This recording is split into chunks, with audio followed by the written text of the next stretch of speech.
खबर सच्चाई के साथ।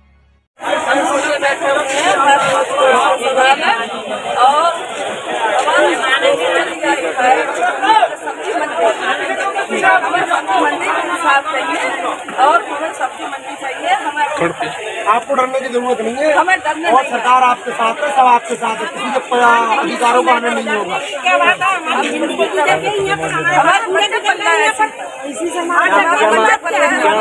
हम लोग आपके साथ हैं।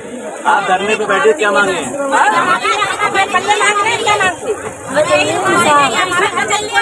हो गया तुम्हारे यहाँ परिवार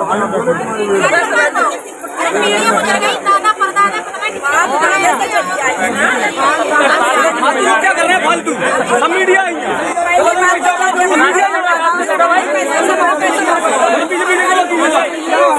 सारे लोग हैं, इनके साथ में बहुत गलत हो रहा है, और इकतदार में बैठे लोगों को आगे आना चाहिए। फिलहाल हम इनके साथ हैं, सब जगह सब दरअसल जी जानना चाहेंगे इस बाजार का जो मामला चल रहा है काफी लंबे समय से, आज महिलाएं छोटे छोटे बच्चों को लेकर जो है मंडी में बैठी हुई है, क्या मामला है? देखिए, मुझे तो इसके बारे में पहले से जानकारी थी नहीं। मेरे पास आज ही कुछ लोग आए और अभी 1 घंटे पहले ही आए, तो मैं यहाँ पर आया हूँ। लेकिन मैंने ये जानकारी पाई कि इनके अधिकारों का हनन हो रहा है। एक लंबे टाइम से मैं समझता हूँ 70-80 साल से यहाँ पर ये लोग बैठे हुए हैं, और इनका जो परिवार का भरण पोषण है वो यहीं से चलता है। लेकिन कुछ भूमाफिया लोग हैं जिन्होंने गलत तरीके से कागज वागज बनवा कर और कोर्ट को गुमराह करके जो है उस पर रजिस्टर ले आए। लेकिन कोई कह रहा है ठाकुर जी महाराज का है, उसमें प्रेम रस्तोगी जी अन्य पार्टी उसमें मिले हुए हैं, दूसरी तरफ कोई राजीव वगैरह ये लोग भी हैं। लेकिन ये लोग कहाँ जाएं? अब सवाल ये पैदा होता है कि इनका कोई लीडर ही नहीं है। ये बैठे हुए हैं, देखिए इसमें कई बड़ी तादाद में मुस्लिम खवातीन बैठी हुई हैं और गैर मुस्लिम खवातीन भी बैठी हुई हैं। जरूरत क्या अपना लीडर बनाने की जरूरत पड़ेगी, जबकि इन्होंने जो है चुनाव आता है। देखिए, मैं आपको बताऊं, इन्होंने जो लीडर बनाए हैं अपने, और मैं ये समझता हूं जो इख्तिदार की कुर्सी पे बैठे हुए हैं जो लोग हैं, उनकी भी सांठ-गांठ है, वो लोग भी मिले हुए हैं, क्योंकि उन्होंने मौन धारण कर रखा है और अपने ऊपर से यूं करके पल्ला झाड़ दिया। लेकिन हम ये समझते हैं अगर हम समाज में रहते, अगर हमारी अगर कहीं ज़रूरत पड़ेगी और हमारे खून की आखिरी बूंद की भी ज़रूरत पड़ेगी, तो फैजल बाबू पूरी तरीके से तैयार है, हर तरीके से लड़ाई लड़ने के लिए तैयार है। और अगर ये सब लोग पूरी तरीके से अगर ये लोग यहाँ इकट्ठे हैं, तो हम ये समझते हैं जब तक हमारे अंदर जान है। लेकिन हम ये नहीं कहते, हम कोर्ट का विरोध नहीं करते, लेकिन हम इनके अधिकारों की लड़ाई लड़ने के लिए तैयार हैं, और हमें पूरा भरोसा है कि इनके साथ न्याय होगा। कि न्यायालय भी कोई चीज़ होती है, आप एक बार गुमराह कर सकते हैं, लेकिन उससे बड़ी अदालतें भी हैं, मानव अधिकार आयोग भी हैं, हाई कोर्ट है, सुप्रीम कोर्ट है। लड़ाई लड़ने के लिए हम लोग तैयार हैं। जब हमें आज जानकारी हुई है तो हमें ये पता लगा कि भूमाफियाओं ने पूरी तरीके से एक षड्यंत्र रचकर जो है कोर्ट को गुमराह किया है, और आगे जो है ऊपर न्यायालय में ये लोग गए हुए हैं। लेकिन आप देख सकते हैं इतनी बड़ी तादाद में ये लोग जो है सारे लोग परेशान हैं। इनके अधिकारों के लिए कोई बोलने वाला नहीं है, क्योंकि इसमें क्या होता है, जो यहाँ पर इख्तिदार की कुर्सी बैठे हुए हैं, सबकी कमीशन ऊपर से लेकर नीचे तक तय है, और इसमें कई सारे भ्रष्ट अधिकारी भी मिले हुए हैं। और ऐसी सुनवाई है कि अधिकारियों की साठगांठ है। वैसे जी जानना चाहेंगे नवाबगंज विधानसभा में क्या जनप्रतिनिधि नहीं है जो कि इन लोगों की आवाज़ बुलंद कर सके या इनकी बात को सुन सके? देखिए, मैं इस पर कोई टिप्पणी करना नहीं चाहूँगा कि नवाबगंज विधानसभा में जनप्रतिनिधि हैं कि नहीं है, क्योंकि ये इनका अपना चुनाव है। इन्होंने जिन्हें चुना है उनके पास जाना चाहिए, और जो जिन्होंने इनकी रहनुमाई का वादा किया था उनके गिरमान पकड़ने चाहिए कि आप आज हमें आपकी ज़रूरत है, और उनका गिरमान पकड़ के काम लीजिए। क्या लगता है बीजेपी के राज में इस मंडी पे भी बुलडोजर चल? देखिए, ऐसा है, अब भारतीय जनता पार्टी सबके साथ, सबके विकास और सबके विश्वास की बात करती है। और जो प्रधानमंत्री और आदरणीय प्रधानमंत्री जी, आदरणीय योगी जी जिस तरीके से काम कर रहे हैं, वो किसी के अधिकारों का हनन नहीं कर रहे हैं। लेकिन आप कोर्ट को गुमराह करके आए हैं, तो आप अपनी न्यायिक लड़ाई लड़िए। इसमें सरकार इसमें इन्वॉल्व नहीं है। आप भ्रष्ट लोगों से सरकार को क्यों इन्वॉल्व कर रहे हैं? सरकार तो सबके साथ है। सरकार का नारा है सबका साथ सबका विकास। क्या हिंदू क्या मुसलमान सब एक है। यहाँ जितनी मुस्लिम खवातीन है उससे ज़्यादा गैर मुस्लिम खवातीन बैठी हुई हैं। क्या लगता है लोगों को न्याय मिलेगा?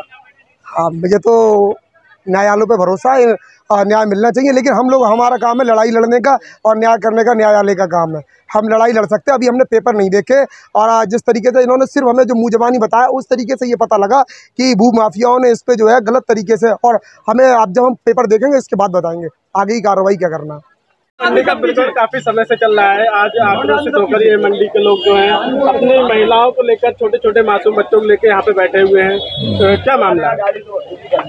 पिछले एक हफ्ते से करीब ये नवाबगंज मंडी का प्रकरण चल रहा है और हमारे पास ये लोग आज संपर्क में आए और इन्हें खौफ है कि हमें जो है बाबा जी का बुलडोजर तहस नहस कर देगा। हम बता देना चाहते हैं कि बाबा जी ने तो ये कहा है गरीबों पर बुलडोजर नहीं। जी हाँ, मैं उसी पे सफाई देना चाहता हूँ कि बाबा जी का बुलडोजर जहाँ भी सरकारी ज़मीन पे चाहे कितनी बड़ी ताकतवर आदमी का कब्जा हो, चाहे जनता के किसी गरीब आदमी का कब्जा हो, चाहे बड़ी बिल्डिंग हो या झोपड़ी हो, जिस सरकार की जगह पे अगर कब्जा होगा तो बुलडोजर वहाँ चलेगा। ऐसा नहीं है कि सब्जी मंडी में बुलडोजर चल जाए।